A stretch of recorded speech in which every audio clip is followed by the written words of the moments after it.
الرحمن الرحیم۔ السلام علیکم ورحمۃ اللہ وبرکاتہ۔ سلسلہ وار مضامین و خلاصہ جات کے حوالے سے آج سورۃ الانفال کے اوپر بات ہوگی۔ سورۃ الانفال ترتیبی قرآنی کے اعتبار سے 8 نمبر سورت ہے، جبکہ ترتیبی نزولی کے اعتبار سے 88 نمبر سورت ہے۔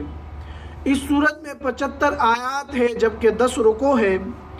تمہید تمام اقوام عالم کو تبلیغ، یہاں تک تمام اقوام عالم کو قرآن نے تبلیغ کر دی۔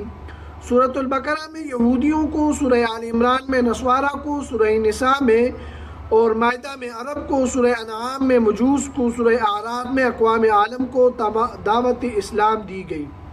لہذا تبلیغ کے ذریعے سے غیر مسلم کو مسلمان بنانے کا مکمل طریقہ بتایا گیا۔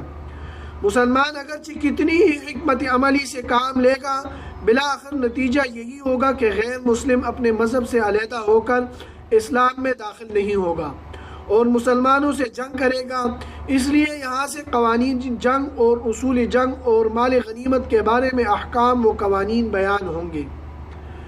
ربط سورۃ الانفال مع سورۃ الاعراف۔ نمبر 1، سورہ اعراف میں جہاد باللسان کا ذکر تھا، اب سورۃ الانفال میں جہاد بالسیف کا بیان ہوگا۔ ربط نمبر 2، سورہ مائدہ اور انعام اور اعراف میں دلائل عقلی، نقلی اور وحی سے شرک کے تمام اقسام کا رد کیا گیا۔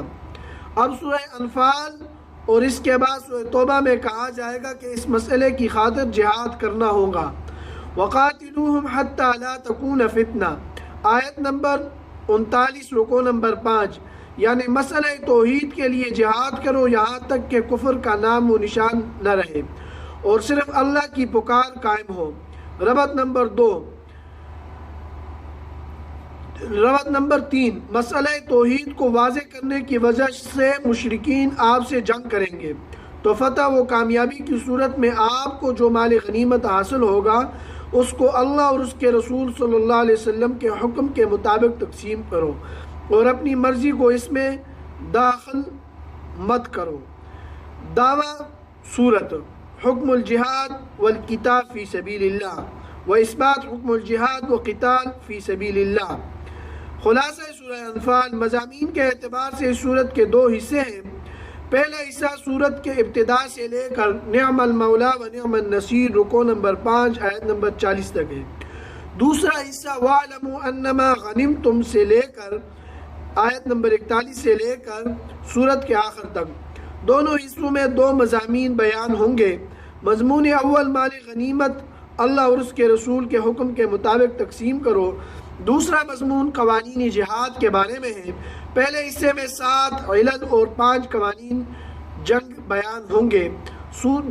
سورت کا دوسرا حصہ وَاعْلَمُوا أَنَّمَا غَنِمْتُمْ آیت نمبر 41 سے لے کر سورت کے آخر تک، اس میں وہی 2 مضامین لفظ و نشر غیر مرتب کے طور پر مذکور ہوں گے۔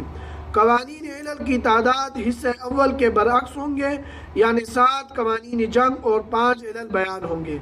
7 قوانین جنگ میں سے 2 قوانین برائے مؤمنین اور 5 قوانین خاص نبی کریم صلی اللہ علیہ وسلم سے متعلق ہوں گے۔